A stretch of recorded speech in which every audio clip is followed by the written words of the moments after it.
Hello, and welcome to the 216th episode of the iPhone Life podcast. I'm Cullen Thomas, Senior Instructor at iPhone Life. I am Amy Spitzfaden-Both, Managing Editor of iPhone Life magazine. Every episode, we bring you the top tips, best apps, great gear, and current events in the iOS world. And this week, we're going to be talking about our buyer's guide, which is absolutely full of the top gear that we recommend at iPhone Life. We switched up our whole gear review process so that we could really pick out the best items in class, and we'll share a few of those with you today. There's much more in the buyer's guide, so make sure to check that out.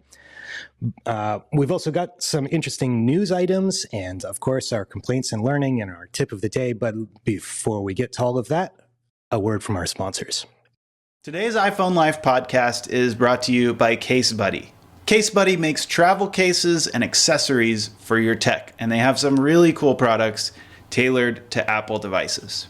They make ear loops for your AirPods so that they won't fall out. There's nothing worse than an AirPod falling out. You can't find it. Case Buddy also makes sturdy travel cases for your chargers and your cables so they're safe when you're on the go. They also make a product which has been really popular with our audience called the Crossbody Lanyard. It's a strap that goes over your shoulder and connects to your iPhone. This is perfect for those situations where you want to keep your device close at hand, but don't necessarily want to be holding it. You can check out all of Case Buddy's gear by going to their website, gobuddy.com. That's GOBUDI.com. You can also find them on Amazon by searching Case Buddy, CASEBUDI. Today's iPhone Life podcast is brought to you by Zugu.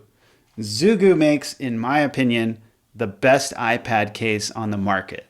I've tried out a bunch, and Zugu is my favorite. It's got all kinds of articulation, so you can set it on a table or on your lap and always adjust it to the perfect angle. It's also a super protective case, so it's going to protect your device from drops. And they even guarantee this. They will cover the costs of Apple Care repairs if your device is damaged while it's in a Zugu case. I also think it looks really sharp, and they've got a bunch of stylish color options to choose from. My favorite feature, though, is the case is magnetic, so you can stick it on the fridge for out-of-the-way storage, or you can stick it right up there and stream a movie or refer to a recipe while you're in the kitchen cooking. I use it this way all the time. Find out why they've got over 75,000 five-star reviews. Get your Zugu case today at zugukase.com. That's ZUGU case.com. We also wanted to take a moment to tell you about our Insider program. iPhone Life Insider is an educational platform for tech enthusiasts of all ages and skill levels. We offered in-depth guides over every aspect of the Apple ecosystem, as well as video versions of our tip of the day, our magazine subscription and its entire archive, and live courses that go into different aspects of the Apple ecosystem to explore how you can get the most out of your Apple devices. At the moment, our Insider program, we're just getting started with our iPhone Basics course, which will start next week. And the iPhone Basics course is going to explore a bunch of those hidden and fundamental tools in the iPhone that you might have been using an iPhone for a long time and never noticed or taken advantage of, but which every iPhone user should know about. So the iPhone Fundamentals course will run for 3 weeks. It'll be 3 one-hour sessions with our instructor, Nicholas Naoti, and then 3 more one-hour sessions with live Q&A where you can ask as many questions as you like, and we'll answer as many as we can. And I'll be co-teaching that with Nicholas. Nicholas is a great instructor. He's put together a really amazing course that's full of hidden gems and really cool things you can do with your iPhone. So we hope you'll join us for the iPhone Basics course, which is part of our Insider platform, our Insider subscription platform. And in addition to the Insider iPhone Basics course, we've also got our buyer's guide that just came out. Amy, where can they find the buyer's guide? So the buyer's guide is part of the Insider subscription program. You can find it through the Insider portal. And when you sign up for Insider, you get not only the most recent issues, but the entire backlog. Where we're currently working on issue number 76. So you'll get 75 issues of iPhone Life magazine. And We don't mail them to you. They're available online digitally. You won't be yes, mailed 75 magazines. yes, that's a very important point. They're all digitally available. So if you go to insider.iphonelife.com, you will find our Insider program and you can sign up there. And we have a podcast discount, I believe, for listening to the podcast now. So if you go to insider.iphonelife.com/podcast discount, I think that's right. That is not right. Yes, that is right. Insider.iphonelife.com/podcast discount. You can sign up today. All right, so let's dive into. We've got some great content to get to. There is, first, we're going to start with our featured tip of the month. We wanted to feature our most popular tip of the last month, which is the fastest way to type numbers on an iPhone. This is a weird and tricky little tip.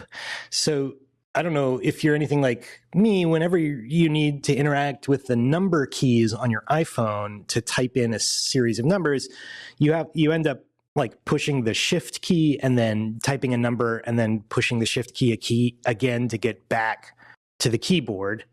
And there's just something a little awkward about having to toggle that shift key back and forth. But there's a secret hidden trick that you can do when typing numbers on your iPhone.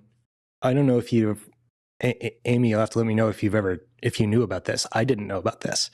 If you press and hold on the number key at the bottom left, where it has the numbers, if you press and hold on that, it will switch to the numeric keyboard, including all of its symbols, only for so long as you continue to hold that button.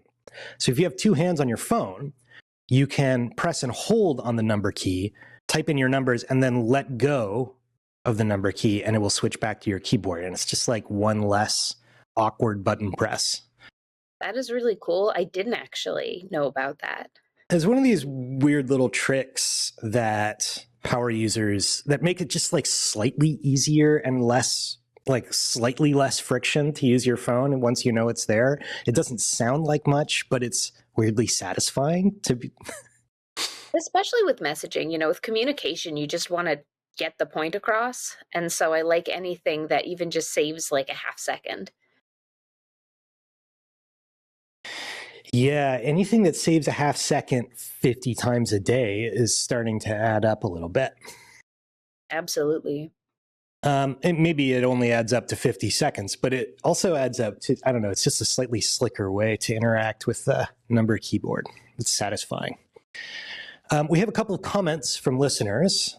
Two questions came in. One question was, could you please recommend an antivirus or anti-malware application for my Macintosh?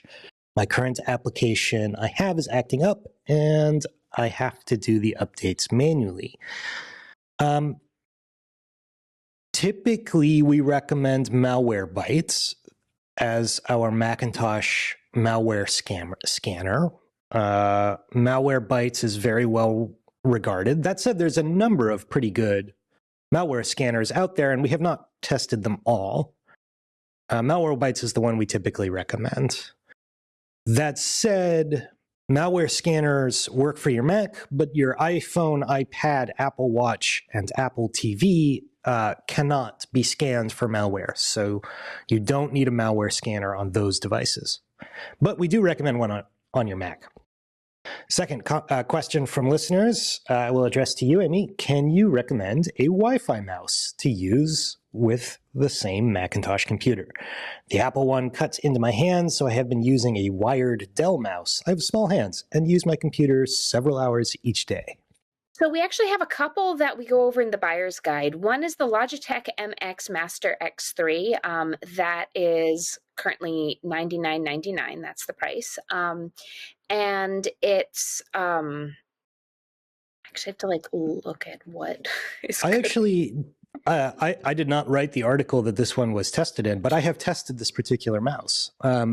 It's a sturdy, well-built, premium mouse. It's a little bit on the heavy side, but it's suitable for a small hand or a large one. It's got great ergonomics. It's got a really premium feel, this Logitech MS. Isn't the MS or the MX? I'm actually not sure. The Logitech Master X3, and it's either an MX or an MS. I'm not actually positive, but it's a really solid premium mouse. The only my only complaints with it are the price tag. $99 is a lot for a mouse. I find that computer mice wear out, so I'm always a little bit leery of paying more than like 40 or 50 bucks for one, because you'll need to do it again in a couple of years. Which is why in an article in my last home office gear roundup, I recommended the deluxe wireless vertical mouse for $36.99. A little bit less than the Logitech at $99. Definitely a cheaper product. It's made of plastic. It doesn't have the same premium feel, but it's a vertical mouse, which means it's easier on your wrist. I get carpal tunnel, so I need a vertical mouse. And if you spend a lot of time on your computer, you might find the vertical mouse is worth trying, but you have to be careful because most of the vertical mice out there are huge. They're massive objects. I really like the deluxe wireless vertical mouse because it's small, but it's still vertical. So it's light, it's easy to use. It takes a little getting used to with the vertical mouse profile, but this is not so exaggerated as some of the other vertical mice out there. I love a vertical mouse. I admit I'm still someone who primarily uses my laptop trackpad. And you know, my wrists let me know that. Yeah, it's not good for your wrists. Those trackpads are hard on your wrists. Yeah, it hurts after a while. And yeah, vertical mouse, it's so much better. And yeah, I like that this one is not huge, because I'm not, you know, the fact that I can hardly even commit to using an external mouse, I think should indicate how little interest I have in a massive one. So I think, yeah, having a small, like lighter weight vertical mouse sounds like a really good happy medium. Yeah, I have found it to be kind of the perfect medium, that deluxe vertical mouse. And again, it's only $40. But that said, if you want a premium mouse, and if you're not like me, like I spend 10 hours a day on my computer at least, if not more sometimes, which means I go through mice. I wear them out. And getting a cheaper one, the cheaper ones last just as long as the expensive ones. So it doesn't, it's better to get the cheaper ones. But if you're not like me, if you only spend 2 hours a day on your computer, then maybe the more expensive mouse would be a better option. And that kind of brings us to our buyer's guide content. We've got a ton of stuff to talk about today. I'm gonna skip the news section and put that down. We'll talk about, there are a couple of interesting news items, but let's get into the buyer's guide and we'll get back to the news items. All right. Yeah, the buyer's guide, it was really great to work on this year. One of the things I think I mentioned earlier that I love is every bit of gear is hand tested by our team. And yeah, we updated our editorial process. Do you want to talk about that a little bit? We did, yes. So in the past, we've had really a strong focus on what's new this year, which has been very cool because we really like to keep our finger on the pulse of what's coming out. But this year, we pivoted a little bit just to make the focus on what the best of the best out there is. And so you'll see we have a few more old favorites revisited, as well as the really great new things that are on the market. Because, you know, some categories just, they have new things every single year. It's really fast paced, you know, keep up.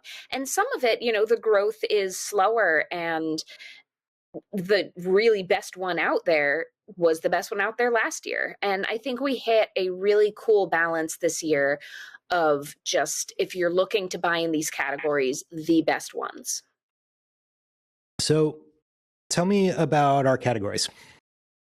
So Amy is the editor of our magazine, All Our magazine, and in particular of this of this? So she's the perfect person to ask.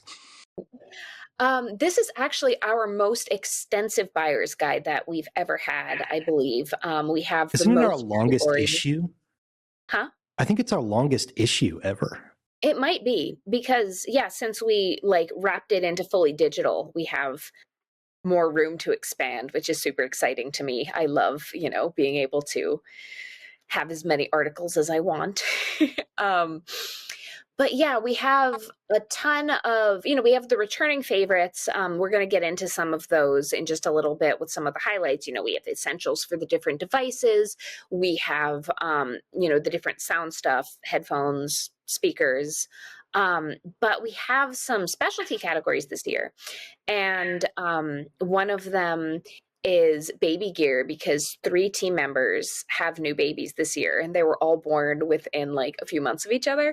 I am one of them. I didn't write this one, but I did try out a little bit of the baby gear, which was super fun. What was your favorite item in the baby gear roundup?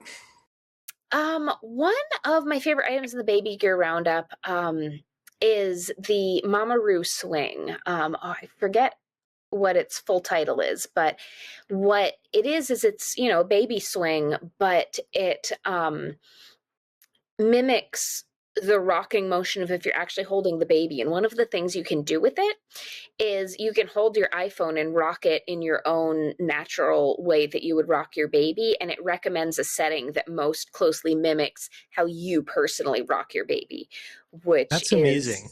It's really cool. That's a great use of the iPhone accelerometer. I love that. I know. Unfortunately, my new baby doesn't really like swings. Well, In my household, it didn't get as much use as I feel like it should have. But I just love that use of technology. I think that's very clever. We should more of that, please. More of how can your iPhone cradle a baby better. It's very cool, because these devices are there to help and making them a more organic experience for the baby, and it calms them down obviously better. The swing is never going to replace actually cradling the baby, but if we're going to put the baby in a swing, which we are, we might as well improve the experience. Exactly. It's not supposed to be replacing, mom and dad, but it's replacing the swing that just goes forward and backward. Right. Okay, that's a really cool product. Do we have a price for that? The Mamaroo swing? Looks like $200. I think so, yeah. Which for a baby swing, it's on the pricier side, but investing in a good swing, it's really not out of the realm of normal. Okay, what are some other cool? You've got a bunch of products you want to tell us about. Let's just start going through them. All right, let's get into it. So I'm going to first go over some of the iPhone essentials because, that was an article that I wrote. And I also just think there's a lot of cool gear out there to protect your iPhone and help it function better. So here are a few of my favorites from iPhone essentials. First is the Bodyguard's Apex Premium Screen Protector. There are a lot of good screen protectors out there, and there are a lot of not so good screen protectors out there. And there's a little bit of controversy about whether or not you need a screen protector, but I really feel better with them. I drop my phone a lot. Your pro screen protector? Yeah.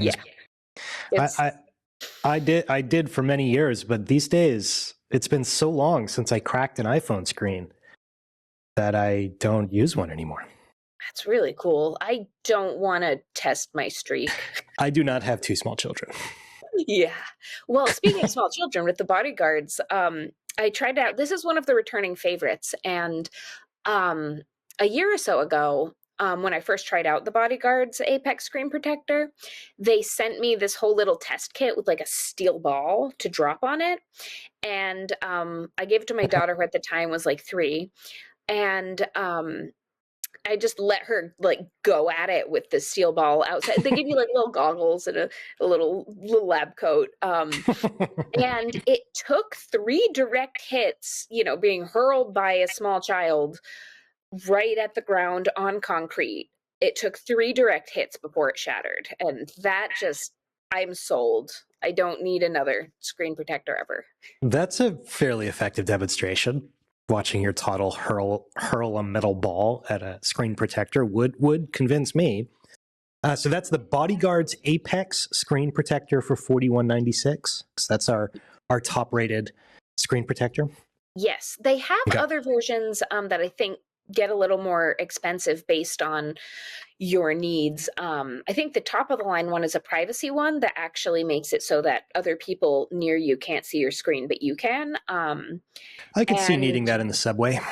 Yeah, that kind of thing, especially if you live in a high population density area, that's very cool. But the Bodyguards line, I really am impressed by them. So the next one I want to get into is the Snap Snap Grip Luxe. I think it's officially the Snap 4, but I think they just call it the Snap Grip Luxe because it's the one. And so I am not super impressed with most of the phone grips that are out there. I find them bulky. I find they get caught on my pocket. You mean like a pop socket sort of thing? Yeah, I'm not a super big pop socket girly. A lot of people do like pop socket, and it has its benefits. I like that it has different designs, but I find them a little bit hard to use. I don't use them either. Anything that makes my phone harder to fit into my pocket is something I don't want. It's such a pain. But when I don't use a phone grip, I end up supporting my phone with my pinky, which brings us back to the wrist issues. Oh, yeah? Oh, no. So that's the problem I haven't developed. The Snap Snap Grip Luxe is super thin. It's MagSafe, so you can keep it on your phone. Oh, I like that. And it's lightweight, it's easily pivoted, and I find its form factor is so much better than most of the other grips I've tried. So this is basically a MagSafe pop socket? Pretty much, with a smaller profile.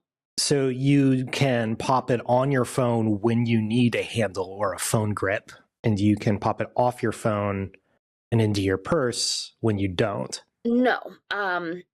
What it is, it does stick onto your phone, and but it's MagSafe compatible. So you can charge right through it. Yes. Essentially. Okay. Yes, that's how it's MagSafe. It would be very cool if it could pop on and off the phone case. I was imagining that, but I was wrong. Okay. It is a pop socket that is MagSafe compatible. So it's a pop socket that you can pop on your MagSafe charger, and it will still charge your phone. Yes. And it also works as a stand, and it's a very easy stand to use and very easily pivoted. I found with pop socket, I had a hard time getting it to stay in a phone stand angle. So this one's just great. It's lightweight. It has a bunch of different colors, so you can match it to your case. And it's just really, really easy to use. And its tagline is the phone grip that doesn't suck. It's honestly, it's true. It lives up to its tagline. And yes, so that's Snap Grip Luxe by Snap, and it is $39.99. And if you're watching on the video podcast, we'll pop up a link to each of these things as we talk through them. One more item in the iPhone Essentials list is the Smartish Side Hustle. Amy, what is a Smartish side hustle? I mean, besides a second job that you don't want. But an intelligent one. So Smartish is one of my favorite brands. I really love all of their gear. But this year, the side hustle was the one that really drew me in. It is a magnetic, basically wallet that you can keep a few cards in and just connect via magnet to the back of your phone if you have a MagSafe compatible case. Simple little wallet that magnets to your phone. Yes. And what's great about it is, first of all, it's stylish, it's slim, it's not super bulky. A lot of wallet cases are very bulky. It does add a little bit, but it fits in my pocket. I've had no trouble with it. And this one does, it sticks on via magnet, and you can take it off. You can move it between phone cases. And I really appreciate it because While most of the cards that I need are in my Apple Wallet at this point, I'm in a state that I can't add my license to my Apple Wallet yet. And my local grocery store, while it accepts Apple Pay, has decided it doesn't accept Apple Pay from me. So every time I try to use it, I always have to like get a cashier to come over. And so I just use it for one card in my license. And then I just bring my phone. Yeah, that's Bring like a a perfect solution if you only need one card and your license. Just a little Yeah. little card that just clips to the outside of your, to make up the difference for the stuff that's not already in your phone. Yeah. And it's also great. I visited Europe a couple months ago, and we had a public transport pass for the buses and trains, and it's great for that. You have, because I don't know if we were in the Netherlands, and I don't know if it's set up that you can use your phone for it, but if it is, my phone isn't set up for that. But yeah, just if you have like 2 or 3 cards that you just want to bring with you, but you don't want to bring a whole wallet, it's a super, super handy bit of gear. And it has cute patterns too. It has simple black and brown, and then it has like I some like that. tropical patterns, space pattern. Okay, moving on from iPhone essentials, let's talk about the Apple Watch gear. Apple Watch gear. So there are 2 things that really stood out to me with the Apple Watch gear this year, and one of them is a returning favorite from last year, and one of them is new this year. So the returning favorite is the Solace Imperium band. I think The it's watch Solace band. Imperium V2 right now. And what I really like about it is solo loops. I feel like those, for those who don't know, solo loops are the ones that it's just one band. It's not adjustable. It's just the one. And I feel like those can be difficult because you can't fit them, you can't adjust them. And what I like about the Solace bands is they tend to run a little bit snug, but they relax on your wrist. So it doesn't, cut off your circulation if it's too small, but it stays snug. And in all of the times that I've had mine, I've removed it, I put it back on, I've removed it, I put it back on, it hasn't really stretched out. Interesting. Which I find is super interesting performance. I think the weave is really comfortable. It's breathable. They have a neutral palette. They have a bright palette. And the bands themselves are only $29.99. And they're just, for my day to day, I want something nice that kind of goes with everything and is comfortable and still fits snugly. It's my favorite. It's one of those underappreciated characteristics of the Apple Watch that it's super easy to swap watch bands. So it's not absurd or silly to think that you might swap your watch band for a different outfit. Like, if you had 2 or 3 different bands that match different outfits, you could easily swap them. Absolutely. I have a formal watch band and an everyday watch band and a sport watch band, depending on what I'm doing. And it only takes a couple of seconds to swap them out. But that said, Apple Watch bands are extremely like personal and customized. So one thing that stood out to me in flipping through this buyer's guide, which I actually didn't write any of the articles in it, so it was all new and interesting to me. The Apple Watch gear roundup included a bunch of really cool designs and for different Apple Watch bands. So it's worth taking a look at that article because there's a bunch of pretty eye-catching and like really well-designed Apple bands. That was Lenny wrote that one, and Lenny did a really thorough job of testing lots of watch bands. Yes, our writer, Olena Kagui, we call her Lenny, but she is a huge Apple Watch fanatic, and she really keeps her finger on the pulse of the best out there. And so this is, the Apple Watch section is very extensive. One that I haven't personally tried, but I actually added to my Christmas wish list after I saw this, is she has a Apple Watch band storage case. Yeah. And I have a lot of Apple Watch bands, and they're all just in a drawer. And they're in a drawer that my daughter likes to open up and go through and Oh, take my no. bands out. And it's just like a little portfolio of Apple Watch bands. Little bandit Yes. little bandit activity. For sure. Okay. The other category of Apple Watch gear that everyone is always asking us about is chargers, because the charger that comes with the Apple Watch is on the end of a weird little wire, and it's perfectly functional, of course, but it's also not very aesthetic. So everyone's always asking us about phone and about triple chargers. That's like our number one gear review request, is what is a good charger that will charge my watch, my phone, and my AirPods at the same time.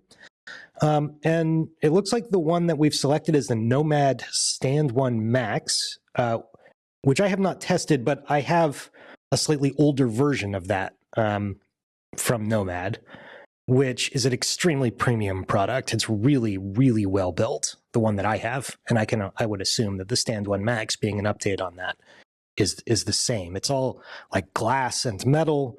The contact points are ceramic. The charging is fast, and the aesthetics are lovely. That's the Nomad Stand 1 Max for $135. Triple device chargers are typically pretty expensive, usually in the $200 range. $135 is actually a pretty good price for that. Did you get a chance to test out the Stand 1 Max, Amy? Yes. And it's gorgeous. It's useful. It's fast. I love a fast charger. I know that they're a little bit controversial because fast charging can, if done in certain ways, mess up your battery a little bit, I believe. But I like it. I love having one stand I can just put everything on. I love having a high quality stand that isn't going to suddenly break and you're like, why is my Apple Watch charger part not working and my phone is working? And I've had 3-in-1 stands that were cheaper and less premium that just they're like, okay, pick 2, but we're not doing all 3. And yeah, I think it's collapsible, it's portable, which is wonderful for travel, because then you don't have to bring separate Apple Watch chargers and phone chargers and then find a cord for your AirPods. I didn't realize it was collapsible. That's the Stand 1 Max from Nomad. What I have is called the Base 1 Max. It doesn't stand the phone upright. I'd actually love to upgrade, because standing the phone up means you can use the bedside clock mode on your iPhone, which I think is really cool. But I don't have that one. I have the Base 1 Max, and it's quite heavy. It's very premium. Like, it's a solid chunk of object. But having one charger that does all your devices is great for traveling, but not if you want to go ultralight, because it's a premium object. Of course, you can just, if you're just chucking it in your carry-on or whatever, it doesn't end up a couple extra pounds. What difference does that really make? I'm not actually, now that I'm looking at it, I'm not actually sure it is collapsible. I might be getting it confused with the different one that I tried out. I don't think it is. It might be. I don't think it's collapsible. I think you pay extra for the collapsible ones. And I would buy with caution, because I've tested dozens of collapsible iPhone chargers, and the ones that I've tested have consistently broken after a few months of use. I've taken to just using the premium one and chucking that in my carry-on. It's honestly worth it. I think whether or not it's collapsible, having a quality base stand to charge all of your devices is worth traveling with. I agree. All right, let's move on to we've got a few more items to go through that are highlighted in our buyer's guide. We just picked out some of the highlights here. There's a bunch more stuff in our buyer's guide, which you may find on our website under the magazine category. What's next, Amy? All right. We're going to talk about the Ember mug. I'm gonna pair two kitchen items. We have a great smart kitchen roundup by our writer Leanne Hayes. So the Ember mug is a personal favorite of mine because it keeps your drink warm while you drink it. It is so hard to find that exact moment where your drink is as warm as you want it to be, but not so hot it burns your tongue, and it lasts approximately 2 seconds. And the Ember mug keeps it at that temperature for your entire drink, and it's pretty. So it's just a So win. it is, but I'm anti Ember mug, and I have very personal reason for it. And it's Ooh. because one of my best friends launched a company producing a lithium ion charged self heating mug called the Thermojo. It's called the Thermojo, and it's the same idea. It's exactly like the Ember mug, except that the battery is detachable, so you can swap it out for a different lithium ion battery once the battery wears out. That is very cool. And I'm a huge fan of my friend's mug. I think I'm being, I might be a little biased. The Ember mug is an amazing product. It's slightly less expensive than the Thermojo, which costs a little bit more, but you get that replaceable battery, and it's got a ceramic interior. So the coating is ceramic, not aluminum. That's so cool. I'm pro self-heating mug in general, but I would like to say it is good to invest in an actual proper self-heating mug because my sister at one point had a pad that could be plugged in, where you put your mug on it and it warms up, and she spilled some tea on it at one point, No, and those are it bad. low-key electrocuted her. Yeah. She's okay, The but desktop heating pads, not a fan of that. The no. little like mug warmers, those were a feature of the 90s and early 2000s, but definitely burned myself on one, definitely spilled those drinks. No, the self-heating mugs are thermoses, right? It's already a thermos. So this is true of the Thermojo and of the Ember mug. It's already a double-walled thermos, so it's already doing a basically like passive job of keeping your stuff as warm as possible. On top of the thermos, it's got a heating element and a rechargeable lithium ion battery. And then a sensor to make sure that it's kept at exactly the temperature you want. And you can select from a range of different temperatures. Is that true on the Ember mug? I know it is on the Thermojo. I believe so, yes. Yeah, so you can select your preferred temperature all the way up to like pretty darn hot, down to barely just keeping it cool. And it will wait for the liquid to cool to that temperature and then start spending battery juice to maintain it at that temperature. With the result that you can like, between that and the thermos, it will keep it warm for a really long time, even in really adverse conditions. Like with the Thermojo one, I've chugged hot coffee in there and then stuck it on a bicycle and like ridden across town through a blizzard and arrived, and it was still steaming hot. That's amazing. Yeah, I love it. The other bit of kitchen gear I wanted to cover is the Lark Pitcher Puravis, which you might be like, how can a pitcher be technology? But what it does is it has a sensor that records the filtering. It tells you, I think it tells you even what it's taking out, or maybe some of what it's taking out, and it Sorry, lets you cut out know. for a second. This is a smart water filter pitcher? Yes. It's like, a Brita pitcher, something like that, but it's by Lark. And it has a sensor that keeps track of the filtration that's happening and lets you know when you need to replace the filter. And it does a really good job filtering water. And you have an app, and it keeps track of how many filters it had. I think it even might keep track of some of what it's taking out. And so you can see what's being removed, and it's really good. I have one, and the water quality is very good. That's fascinating. So it tells you, hey, it's time to replace the filter? It does. Yes, the app will tell you that. That's actually quite helpful. I know I'm supposed to replace the filters in my water filter pitcher, but I never remember to do so in time. And they become worse than useless if you don't replace the filter in time. It's actually worse than not having it. Oh, it's so true. It's so true. Okay, 2 more items to get through in our buyer's guide content. So, one in the health and fitness section is very, very cool. It is the Cardio Mobile card, and it is an FDA cleared card, like the size of a credit card, that will give you an EKG. And of course, never substitute any of your own home stuff with. Don't use it instead of going to the doctor. No, it is in addition to the doctor. Yes. It is helpful to the doctor. It's a very helpful screening, to kind of see if something is going on.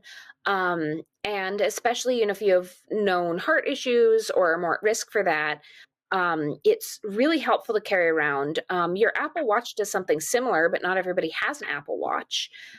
So this is called the Carda Mobile card, and it's basic Cardia Mobile card.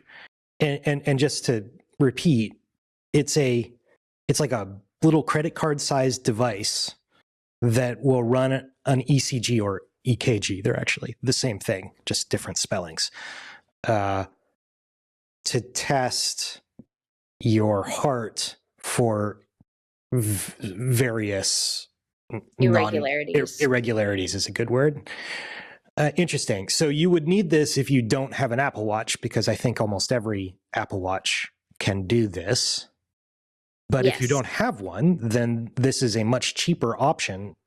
Well, at $80, is it much cheaper than an Apple Watch? Yeah, I guess it is. It is much cheaper, and you don't have to wear it. Right. You can just keep it, and then, if you can take daily readings to get a baseline. So it's good for just if you want to keep an eye on your heart health, see if anything, there are any deviations, or just to keep on hand in case something's feeling not quite right. You can have that information already, before you seek medical treatment, and have that to help, That's really cool, especially, I think, because you don't have to wear it, which means it would let you administer this test to other people. Yes. If you've got someone in your family or someone you're around regularly who needs an ECG regularly. Yes. Buying them an Apple Watch may not service, but having an EKG available could be potentially life-saving. That's a cool gizmo. And the app has it set up that you can very easily administer the test to somebody else. Cool. It doesn't have to, you don't have to be like, no, this is my stats. And, it's like with an Apple Watch. The thing about the Apple Watch is like you could take off your own Apple Watch and put it on someone else, but then it would add their ECG to your health data, and it would builds a wall around your health data and makes it really hard to export. Yep. It's hard to get into too, which is good because it should be protected. It's very private, but Apple's not great about multi-user experiences. Okay, final the item. Cardio Mobile is the Cardio Mobile is FDA approved, which is very cool. That's important. I would not probably want to use a medical test that wasn't. What's the last item in our buyer's guide roundup? The last item is my personal favorite. It's my childhood dreams realized, and it is the Atomi Alpha electric scooter. Oh, yes. I have a middle child story, which is I always wanted a scooter, not an electric one, just a regular one. My parents said it was too expensive, and then they ended up buying my little sister one. And granted, it was the better part of a decade later, and prices had come down. But I never got my scooter, and now I got my scooter. It is so much fun. It's an electric scooter. It has an app that helps you with controls. You can customize settings that way.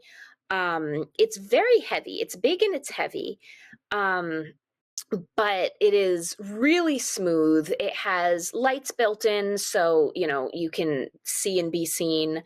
It has a really fun form factor. It has really good balance. I'm just looking at a picture of it, and it's aesthetically quite charming.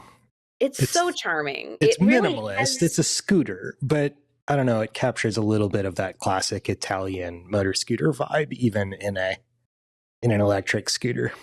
Yeah, and it has this fun balance between like sort of the city cruising, but also like the 90s 2000s nostalgia of the Razor scooters. How And far this does it one, go? sorry, How far does it go? Sorry, I keep um, apologize. I think it goes up to 25 miles on a Oh, single charge. that's I've pretty had it good. charge it very little. I don't use it for commute. I live in an area that it doesn't really make sense for commuting with, but I use it for fun. Hmm. Um, and yeah, it has a very good range, a good battery life. I do have to say though, with electric motor vehicles of smaller profiles than cars, such as scooters, bicycles, etc., be very careful. Wear a helmet. Be Wear a helmet. smart. Knee pads Um, too, if you can. it's Yeah. you want to. These things can go very fast. I like to go. So the Atomi scooter has like 3 settings with different speeds it maxes out on, and I like to go the slower speeds. My husband likes to really race on it. He's a former motorcycle rider, so different different interests. But especially if you're commuting through a city, be careful and be safe, and wear protective gear. 30 kilometers per hour max speed, it looks like. That's pretty fast. I think so, yeah. I think that's what, close to 20 miles an hour? Yeah, it's about 20 miles an hour. Which is, yeah, that's fast. That's, yeah, It's I mean, fun. that's cruising speed, especially if you're going down a hill. Okay. That brings us to the end of our coverage of the buyer's guide. There's a bunch more in the actual magazine, So which much fun. again, you may access as part of an iPhone Life Insider subscription. You can go to iPhone Life, you go to insider.iphonelife.com/podcast discount to sign up for that. And if you are already a insider, then you can find your buyer's guide issue in the magazine section of the Insider portal. Thanks, Amy, for going through all of that. There's a bunch of really cool gear in there. I don't know, it's always so, we're all big gear enthusiasts here. We love testing out this stuff and just kind of perusing the aisle of the interesting gizmos that have come out lately. I could talk about it all day. That brings us to our question of the week. We'd love it if you could write in and let us know what tech gifts you will be giving for the holidays. We try to make our buyer's guide available as a resource for people to get some ideas for what kind of stuff they might give to their loved ones through the holidays. It is, of course, the time of buying gifts, and it'd be interesting to hear from you what sorts of things make good gifts in your life, as that might help us steer our buyer's guide coverage in future years. So let us know, what tech gifts will you be giving for the holidays? And then we have a couple of news items we wanted to talk about here at the end before we wrap up. We wanted to mention that iOS 18.2 and its associated suite of operating systems are expected to come out somewhere in the first couple of weeks of December here. So we're recording this on December 3rd, and it should be hitting your podcast streams at that same time. We're expecting that iOS 18.2 should be out by the end of this week, at least. That would be the 6th, Friday the 6th. And iOS 18.2 probably will include the rest of the main features for Apple Intelligence. That includes image playgrounds, the image generating capabilities, some more advanced context-aware Siri controls. What else is in there, Amy? You've got the developers beta and you've been playing with it. Yes, I don't have I have the public beta, not the developers beta. Hold on, let me take a look. Yeah, I have 18.2. But you've been playing with image playgrounds.